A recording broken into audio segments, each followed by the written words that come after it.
आज पवित्र चैत्र मासर प्रथम मंगलवार पुरी जिला काकटपुर अधिष्ठात्री देवी मां मंगला पीठरे मां को दर्शन पाई श्रद्धालु भिड़ पुण्योदय प्राचीन नदी आविर्भूत होते और मां मंगला मंदिर प्रतिष्ठा कर तेणु आज दिन को बेस आनंद उल्लास सहित श्रद्धालु माने पालन करते। प्रत्युषे मां स्नान अर्चना सूर्य पूजा बल्लभ पर साधारण दर्शन होता।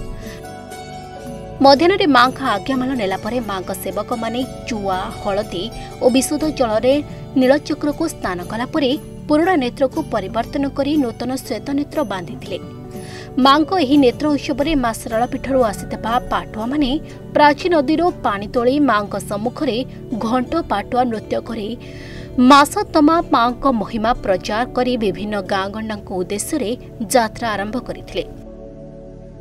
श्रद्धालु मानक भिड़ को दृष्टि रखी मंदिर प्रशासन पक्षर श्रृंखलित दर्शन पर ब्यारिकेड्र व्यवस्था कर मानस दीक्षित मां मंगला पूजक आज हूँ चैत्र मास प्रथम मंगलार यह एक विशेष दिन। यही दिन में श्रद्धालु मैंने मां के उद्देश्य दीप भोग कर बहुत दूर दूर भक्त मैंने मां के पाखे आसी मां मंदिर में पंथी पूजा करते।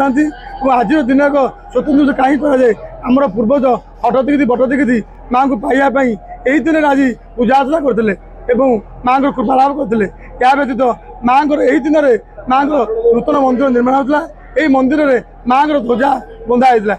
या मन रखापी प्रतिवर्ष चैत्र मासर प्रथम मंगलवार मां नेत्रोत्सव अनुष्ठित होता है। जय मां मंगला सर्वप्रथम कहे पर जो चैत्र मासर जो महान पर्व चैती पर्व और से चैती पर्वर आज मां मंगला प्रथम मंगलवार जेहेतु आज चैती पर्वर प्रथम मंगलवार रात्र 2टारू मां मंदिर खोल जाए मां को स्नान बाजना सरला मां सूर्य पूजा और सूर्य पूजा पर बल्लभ पर सकाल धूप सरला जो रात्रि 4टारू भक्त मैंने बर्तमान श्रावण मेला दर्शन पाँच बर्तमान भक्त मैंने आनंद दर्शन कर जेहेतु आज माँ चैत्र मासर महान पर्व नेत्रोत्सव और ये नेत्रोत्सव आज दिन 1 साढ़े 1 भितर बर्तमान नेत बंदापना हम और नेत ऊपर उठब और उठला से माजना हम माजना नेत बंधा हम और नेत्र बंधा कार्य समापन हम जेहेतु चैत्र मासर प्रथम मंगलवार आज तेणुक विशेषकर मातृभक्त मैंने काकटपुर मां मंगला मंदिर को लक्षाधिक संख्यार आसती और पिला पूजा अर्चना मां मंगला मंदिर में एक निरा पूजा पंथई पूजा करती और मां को दर्शन कर निजर सानिध्य लाभ करती। ए पवित्र चैत्र मासर प्रथम मंगलवार पुरपल्ली में मानसिकधारी महिला माने पंथई निर्माण करी नड़िया कदली खाई क्षीर और हलदी पानी रे मां नाम व्रत रखी पूजा आरंभ करथिले। ए व्रत 5 पाली शेष हो।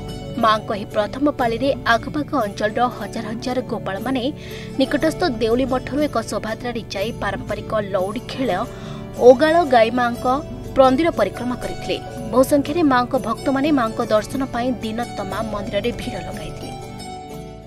रश्मिता साहू आम मां को दर्शन कले आज केते अनुभूति रहिला कोन रहिला मां को दर्शन तो दिव्य अनुभूति हमर मां एठी काकटपुर हमर मां पीठ एठू आज जो पंथी बसटा एठू आरंभ बहुत भल लगे पिला परिवार मंगल कामना पिला सुख शांति ये सब पूजा करती। चैत्र मासर प्रथम मंगलवार ठारू मां पाली यात्रा आरंभ हो बैशाख मास प्रथम मंगलवार पंचम पाली मां प्रसिद्ध झामु यात्रा पर मां पाली यात्रा समापन होता है। काकटपुर टुलु बेहरा रिपोर्ट सदिका न्यूज।